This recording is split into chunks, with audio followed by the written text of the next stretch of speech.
All right. So what we're going to do here is essentially come up with a way to start approximating these integrals numerically. So if you ever wanted to write a computer program or something like that, or it's a very complicated function, you could at least approximate it here computationally. This sort of thing is right up my alley. It's what I used to do.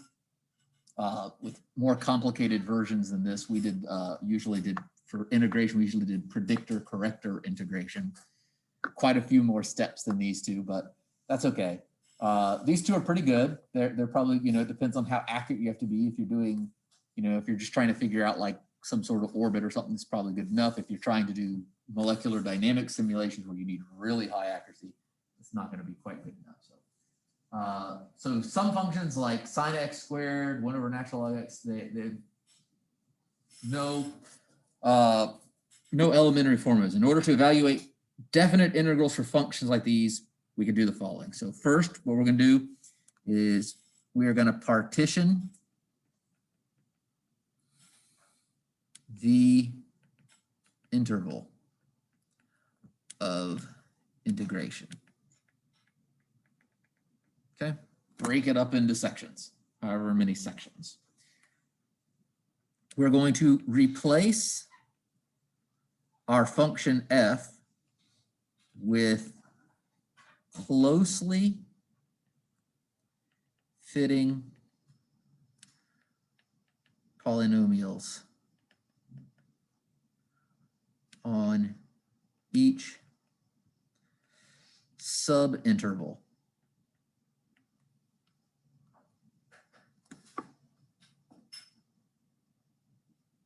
Okay, so we're going to go through, we're going to break it up. We're going to find something that fits kind of close on each little interval, something we can actually find the area under pretty easily.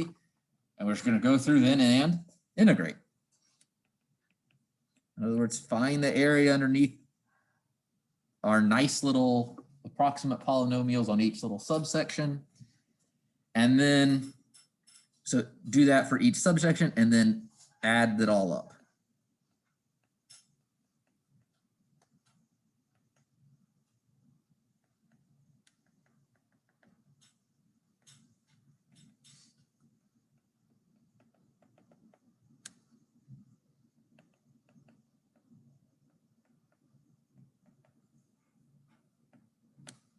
Okay.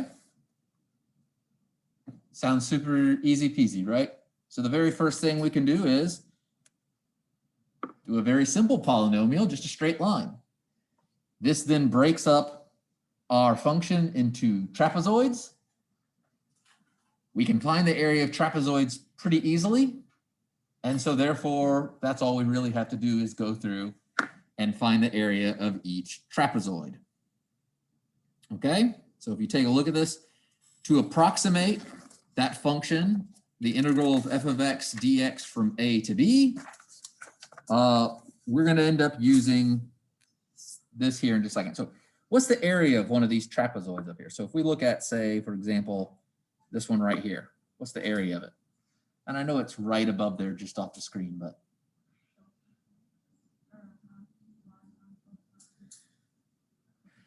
Thank you. Wanted that off the screen. Anyway, yeah, so essentially what we're doing here is you're just going to find the area of that rectangle and the area of this smaller rectangle down here, the big tall one, and average them. And that's the area of your trapezoid. It's going to be somewhere, you know, right in between them. Okay? And so it's essentially the area of any single trapezoid is 1/2. So if you expand that all out, you have delta x times y1. So that's going to be this rectangle right here. You have delta x times y2. That's this larger rectangle right here. And then we cut it in half. Add them together, cut it in half. That's an average of the two of them, right? So that's what we're going to do there. And we're going to do this for each and every one of them. Now, we can go through and do some, we can actually derive this out, but I'm going to go ahead and write this and then just tell you why these appear. T equals delta x over 2. So that's our 1/2 times delta x, right? That's this and this. And then we need our y values. So for the first trapezoid, it'd be y0 plus y1, right? y0 plus y1. For the next one, it'd be y1 plus y2. So that gives us 2 y1s, right? Plus y2. And then the next one would be y2 plus y3. So that gives us 2 y2s, right? And so on and so forth, plus dot, dot, dot. Then we get all the way to the end. We'll have 2 y to the n minus 1, because we had a 2y to the n minus, we had a y to the n minus 2 and plus a y to the n minus 1. And so then we have it there. And then we have a y to the n minus 1 plus a y sub n. Like that. And that right there should be all of our areas added up together. Does that make sense? So it's 1 and then 2, 2, 2, 2, 2, 2, 2, 2, 2, 2, 2, and then 1. Okay, because all the ones in the middle get used twice. The ones at each ends only get used for the first and last trapezoid. All the ones in the middle get used for 2 trapezoids each. Okay, like this right here is used for both this trapezoid and that trapezoid, the left and right one. Okay, so that right there should give us our approximate areas. And so the y values here are the values of f at those partition points. So,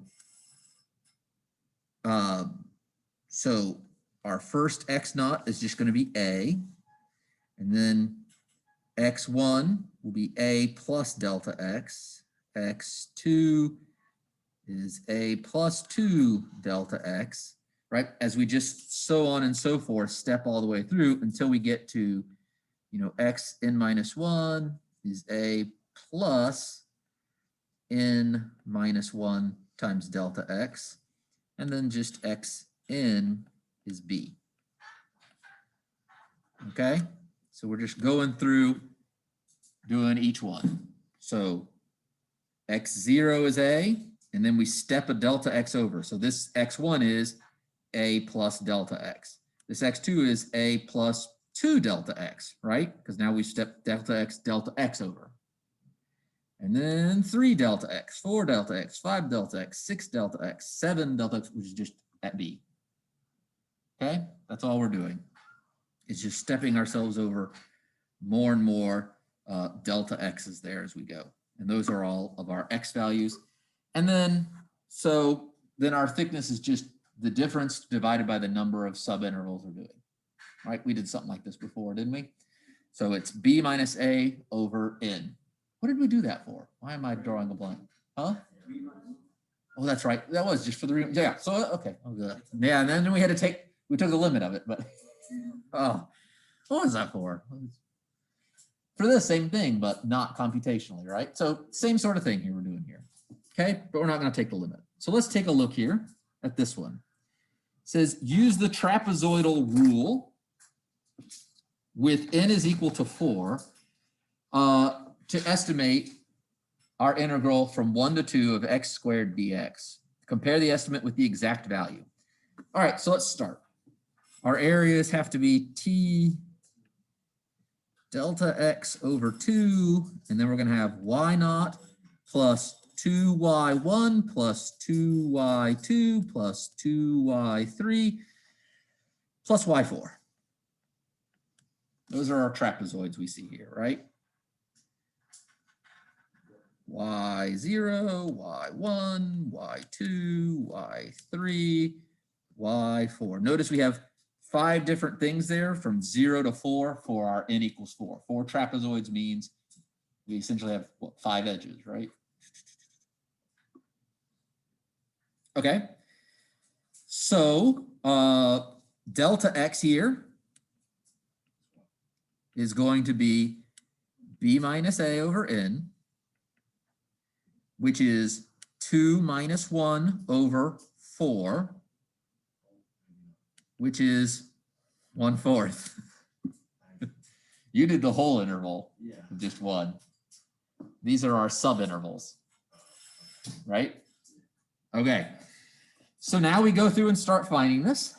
Y naught is f of x naught, which is just f of 1, right? Which is 1 squared. Okay? Y1 is f of x naught plus 1/4, right? Plus that delta x.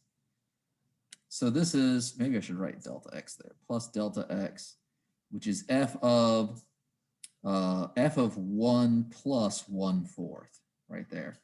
And if you do that out, it's f of 5/4, which is 25/16. Okay, 5/4 squared, right? What? Yeah, I know. I know, but I'm still working out to show you where I got them, right? Y2 f of x naught plus 2 delta x, f of 1 plus 2/4, right? Which is 1 plus a half, which is 3/2, which is 9/4, right? When we square it. And then 9/4 is 36/16. Y, maybe I should have left it in 16ths, huh? 36/16. There we go. Same as these. Y3 f of x naught plus 3 delta x, f of 1 plus 3/4. All right, and so that's what, 7/4? And so that's 49/16. Keep all the 16s on the bottom since we're gonna have to add them up, right? Would have been smarter. And then Y4 is f of, it's really x naught plus 4 delta x, but 4 delta x puts us right at 2, right? The very last point. 4 delta x is 4 times a fourth, that's 1. 1 plus 1 is 2. So this is just 2 squared 4. Okay? Which is what, 64/16?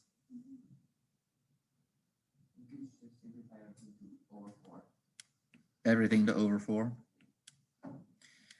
So this will be 1/4 over 2, right? This is our delta x over 2 right up there at the top, times 1 plus what? What?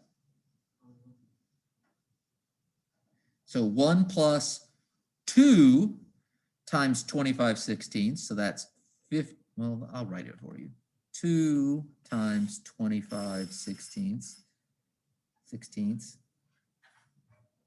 plus 2 times 36/16 plus 2 times 49/16 plus 4. And do that all together, do all your math, and you should get 75/32, which is about 2.34375. Notice the approximation symbol there. That's the approximation of the fraction, which is an approximation of the integral. So it's like a double approximation, an approximation of the approximation.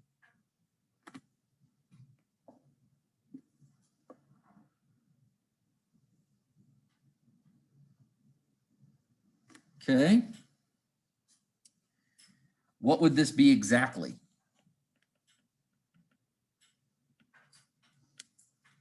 Integral from 1 to 2, x squared dx. Integral of x squared is x cubed over 3, not derivative, from 1 to 2. So this is 2 cubed over 3 minus 1 cubed over 3. So that's 8/3 minus 1/3. That's 7/3, which is 2.3 3, 3, 3, 3, 3, 3, 3, 3, 3, 3, 3, 3, 3, 3, 3, 3, 3, 3, 3, 3, 3, 7. Yep, but 2.3, we're pretty close, right? How could we, and that's only with 4 little divisions, right? If we do more divisions, we can get more and more accurate, right? But, so let's look at this. What's our percent error here? Our approx minus our actual, so our, in other words, our discrepancy divided by actual, right? Discrepancy over actual, which would turn out to be 0.446%.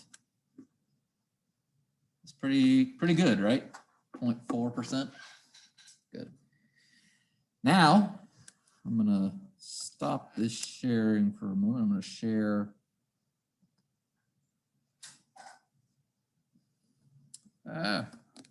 Hold on. Come back over here. Stop share there. I'm going to share my screen here. What do I want to share? I want to share this. So take a look. What I have done here. Oh, let's go to the Riemann one. This is our Riemann approximation. Here we go. We have a function here. So what I can do is set this up to be, what was our function we did? X squared. And we did n equals 4. And we want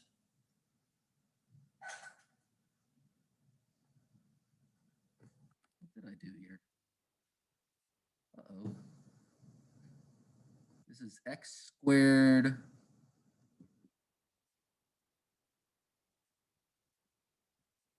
why do I have that? What did I do on this one?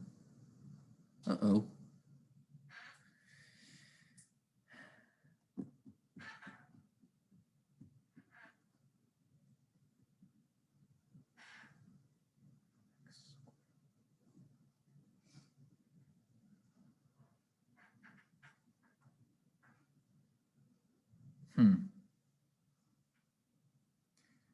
I said I wrote this for x squared plus 5 from 0 to 2, but I'm not certain that's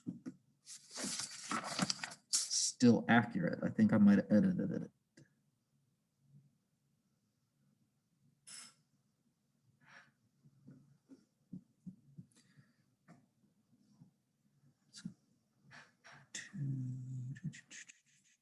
You know what? Someone do the integral x squared plus 5 from 0 to 2 real quick. Let's just see.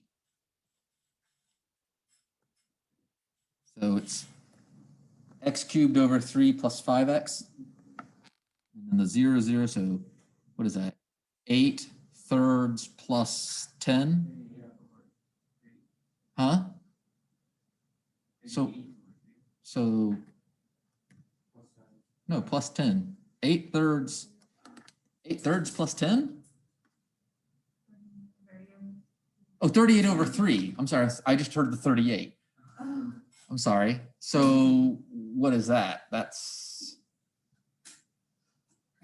12 something, 12 point something, almost 13, right? So let's, what is it? Let's go to, let's try it 10 here real quick. What do we see if we go down to 13? Let's try 100. 12.7. What was it supposed to be? 12.6. 12.6. Let's add a few more zeros then. Let's see what happens. Ready? Uh-oh. Well, broke it. I'm sorry, guys. I don't know what I did to this. 12.6. Why did it get so big? It must have truncated. So there you go. That is what that one's for. I'm not sure what I did there. The other one, pretty sure I didn't mess with. That'll be the next one we do, the Simpsons one. I wrote this one a little nicer. I looked at it earlier. I didn't re-look at this Riemann. Somebody assumed I wrote it the same way, but I did not. All right, so this one, I wrote in such a way that it's very easy to see what the function is and change it. So I'm probably going to go back and rewrite this one. I think I must have just written it to do just that specific one. And that shouldn't be the case in Q. So, okay. All right, let's go. We'll come back to the Simpsons approximation one in a minute. Let's go back to this.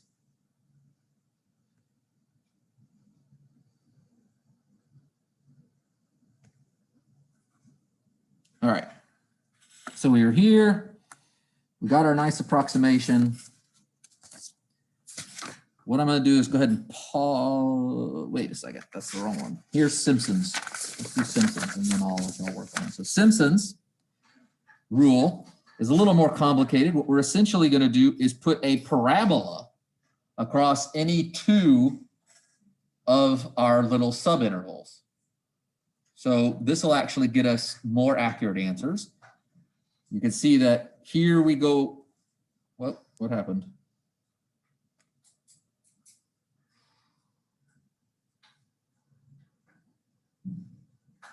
Okay, that's not good.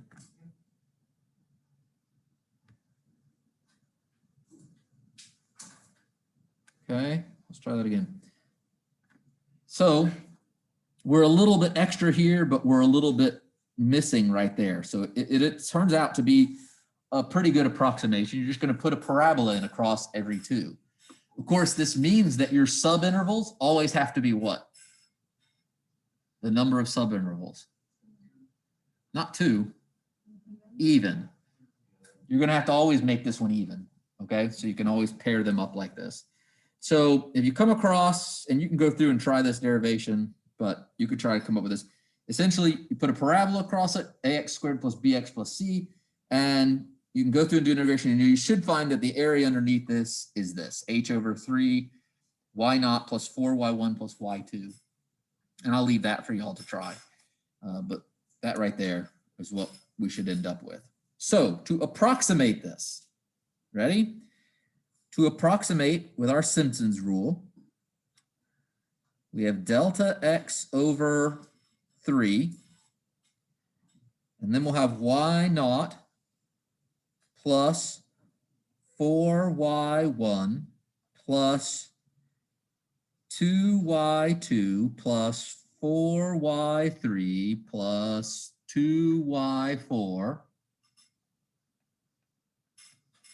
So we're going to alternate back and forth, dot, dot, dot, plus 2y to the n minus 2 plus 4y n minus 1 plus the very last one, y n. So similar in form, it'll turn out to be like that, where you're doing 2 plus 2, and you're getting the 4's, 2's, 4's, 2's as you alternate between them. Okay? And you can try writing that out, adding those all together. You're only going to use that one y naught once, and then start going between them. Okay? All right, so let's go ahead and you go back and forth. 1, 4, 2, 4, 2, 4, 2, 4, 2, 4, 2, 4, 1. And then x naught is going to be a, x1 is a plus delta x. So same sort of thing again, right? So on and so forth. Here, let me just do this. Where was that?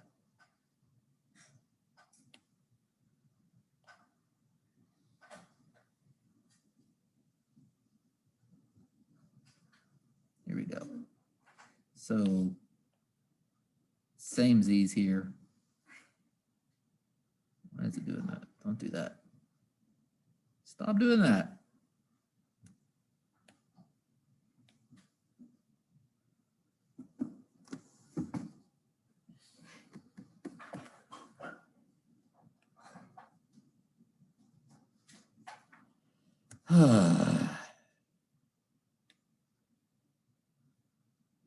Let's try that one more time. Maybe I didn't get it copied.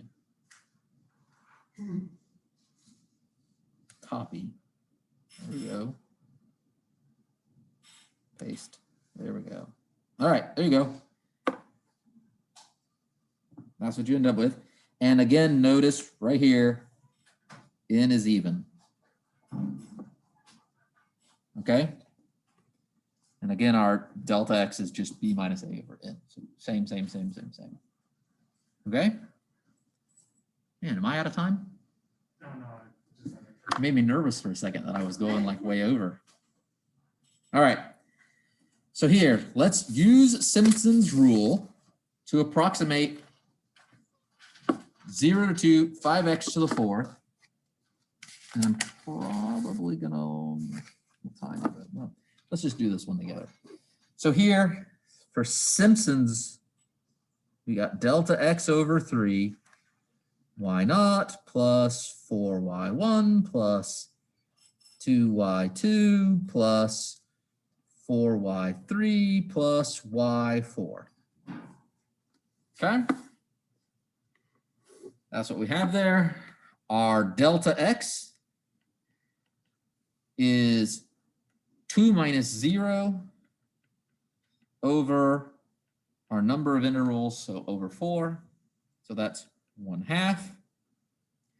And now we can go through and find them. Y naught is f of 0, which is just 0 to the 4th, right?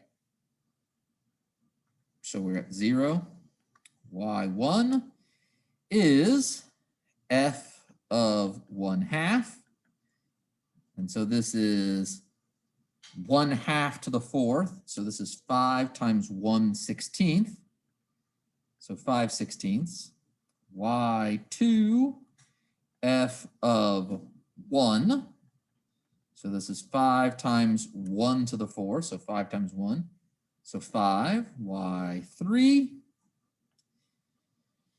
is f of 3/2, which is 9, no, to the 4th. So 81/16. 5 times that, which I get to be 405 over 16. And then the last one, y4, is the very last one. It's our endpoint, which is 2, or it's 3/2 plus 1/2, which is still 2. And so this is 5 times 2 to the 4, so 5 times 16, which is 80. Yeah, I was doing times 4. I did times 4. Add another 16 on there. 80.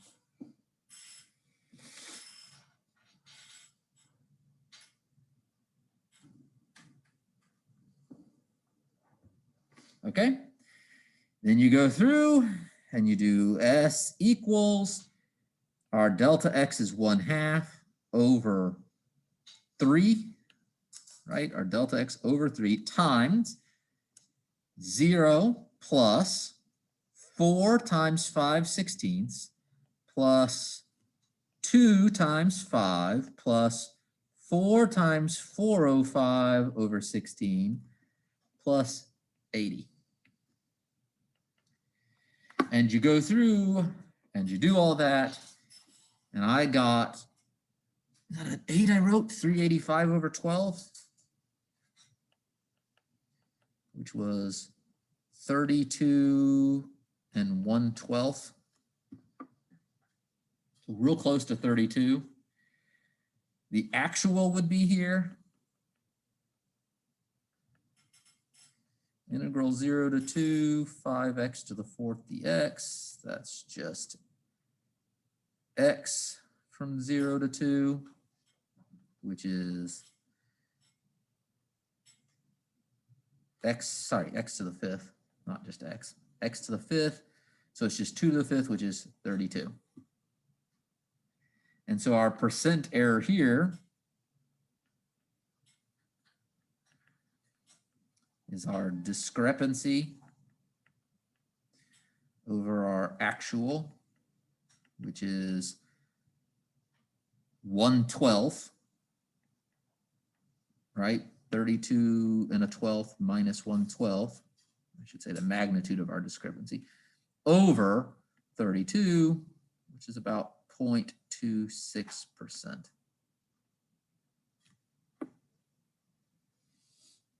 So again, pretty close.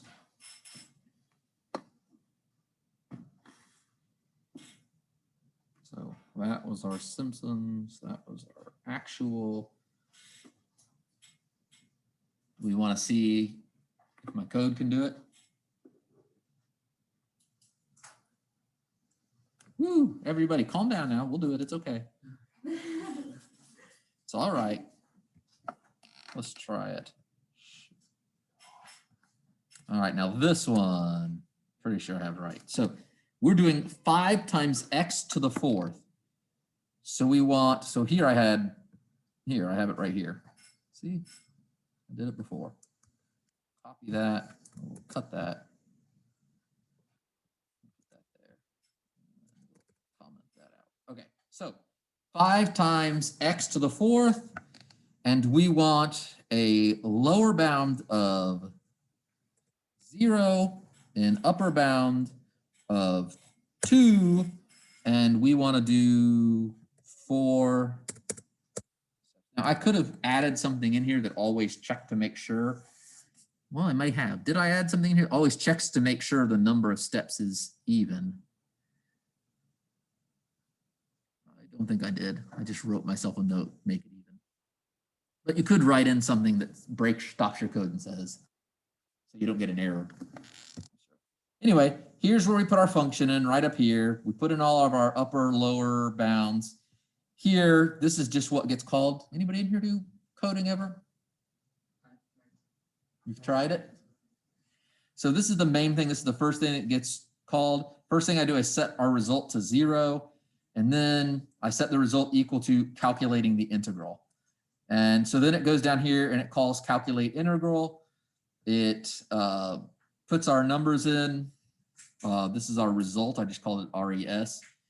I set our dx, that's our step. Our delta x is the upper bound minus the lowest bound over the number of steps. That's that right there. Our result is function, is our function that we put in up above with the lower bound plus the function of the upper bound. And then I go through and just keep doing this, right? I'll do it for our number of steps times where I go through and do it.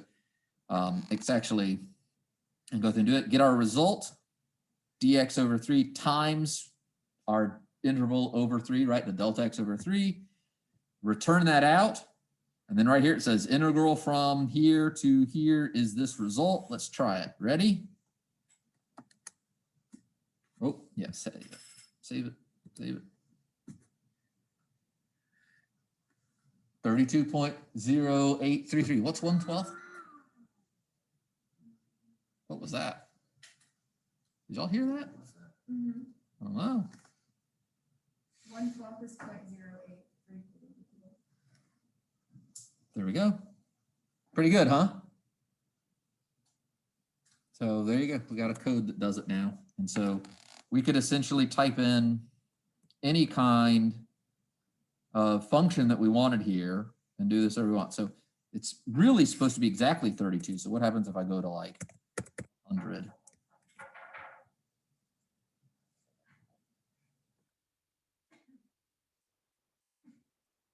Quite a lot of zeros there, right? 1,000. Make sure we don't break it. Ooh, even more zeros there, right? Getting pretty close, right? So pretty cool, huh? All right, let's go back to here. Let's stop this share. Okay, let's go back to sharing here.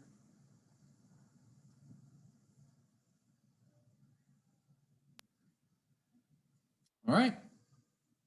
So pretty cool, huh? All right. Now, let's look here. Let's do some error analysis. Let's see if we can figure out how good our errors are going to be and how, how many ins do we need to use to get a certain, essentially, if we need to be a certain, get a certain level of accuracy, how many ins do we have to use? So here we go.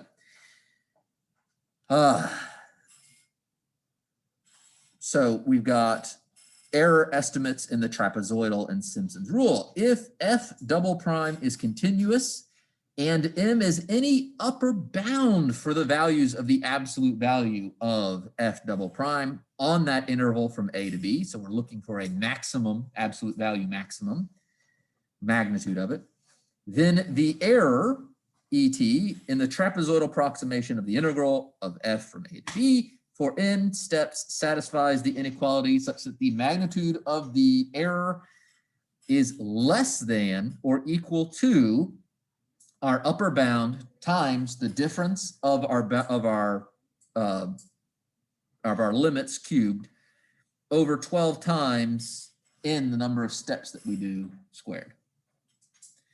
Similarly, if f, our fourth derivative of f, is continuous and m is an upper bound of that absolute value of the fourth derivative of f on AB, then the Simpsons rule error is from a to b for n steps is m times b minus a, and here to the fifth power over 180 times n to the fourth. And now y'all are all very welcome to derive these. I don't think I've ever even tried to, so let's just use them.